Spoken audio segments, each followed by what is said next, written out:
This is Michael Carson back with another video.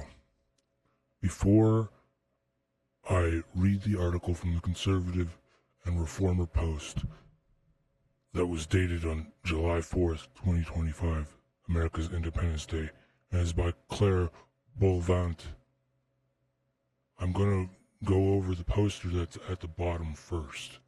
And it's called Labor's First Year in Government. Because this is what happens when you do a protest vote for a party you don't like because you're so mad at the other party. Like, people were so mad in 2024 about the Tories kind of screwing things up that they voted for Labor in office. Well, Labor made things a lot worse, and they didn't fix anything. They started breaking more stuff. So let's go over the breakdown of the poster. At the top, it says Labor's first year in government. Starting on the left side, and then we'll go to the right side. Scrapped winter fuel payments for millions of British pensioners. Released thousands of prisoners into our streets. Collapsed business confidence. Illegal immigrants in small boats up by 50%. Inflation up to almost 4%. 800 businesses closing per day. Surrendered the Chagos Islands costing £30 billion. Denied grooming gang victims justice for months only to be forced to U-turn on a national inquiry at the last minute, which they haven't actually acted on, so that's just a bunch of BS to begin with. Whacked up taxes on businesses, and hundreds of thousands of businesses have closed. More than 930 people have lost their jobs per day. Now we go to the right side, starting at the top. Raised taxes on hard-working family-run farms. Raised taxes by £40 billion. Stagnated the fastest-growing economy in the G7. I don't know if it was fastest-growing. It depends on who you talk to. I still think America was faster-growing than the United Kingdom's economy. Fiddled the figures to increase borrowing to a record high. U-turned on winter fuel payments after a year of paying for Britain's elderly. Watered down welfare reform to avoid an embarrassing Labour Party split. Broke their promise to save you £300 on your energy bill. Greenlit council tax rises after promising to freeze them. Gave a big party donor a pass to Downing Street. Betrayed British fishermen by locking the country into a deal with the EU with no renegotiations for 12 years. And it says, change for the worst. That's what your protest vote got you in 2024. So even if there's a snap election, don't consider voting reform because they can't even handle a car full of people. That's how bad they run things. And the bottom of the poster, it says in very tiny print, promoted by Sheridan Westlake on behalf of the Conservative Party, both at 4 Matthew Parker Street, London.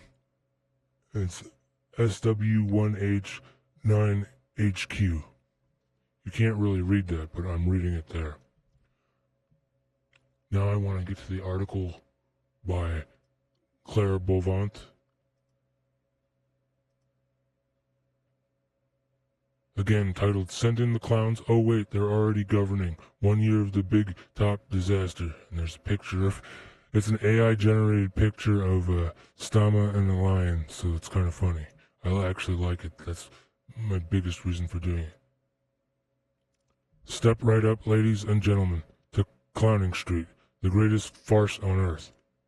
In 1 year, the Labour Party big top bonanza has turned Britain into a three-ring catastrophe of calamitous proportions, a punch in the Judy horror show, where only thing being juggled competently is blame.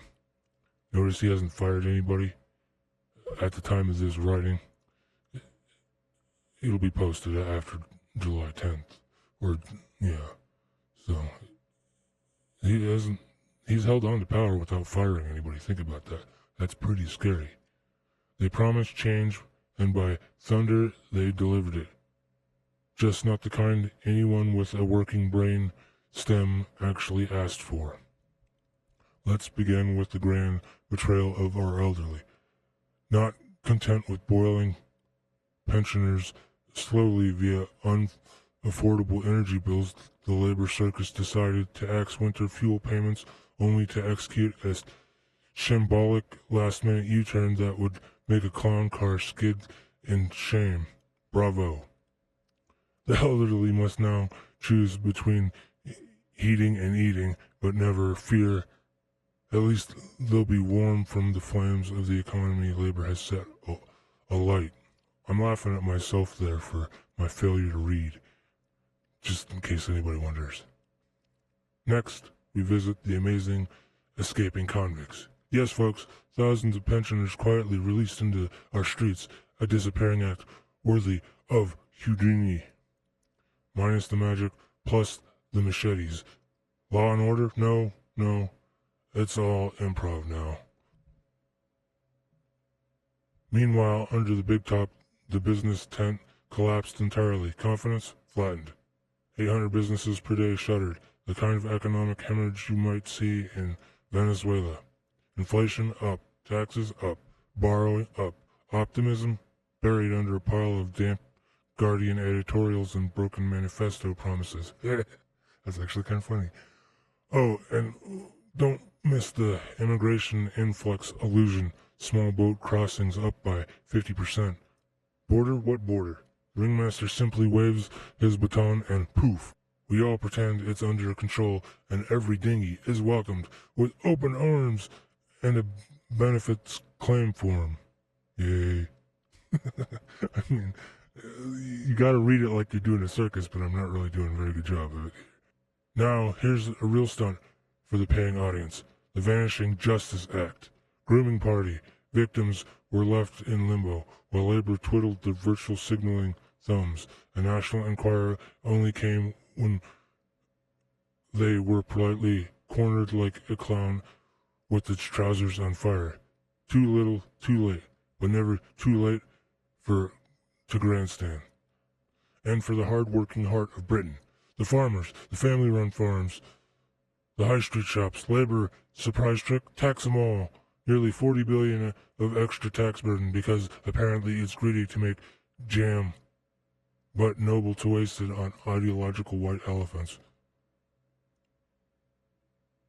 I see, there's a joke in there, but I'm not connecting it all right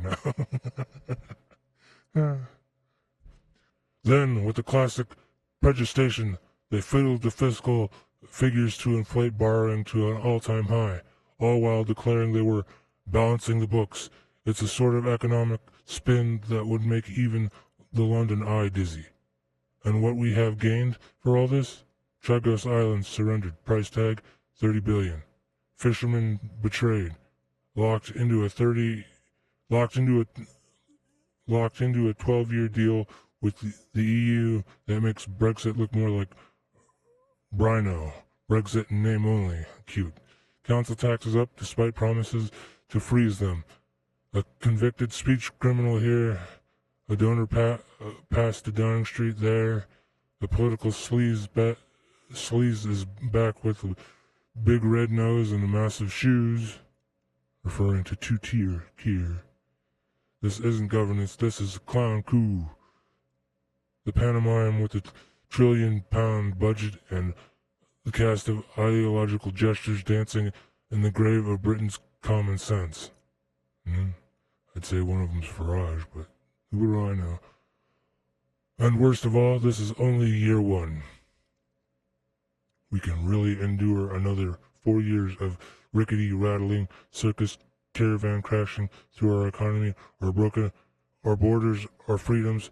How more can the tent take before the poles snap and the lines eat the handlers? Well, apparently a lot more. They haven't done anything.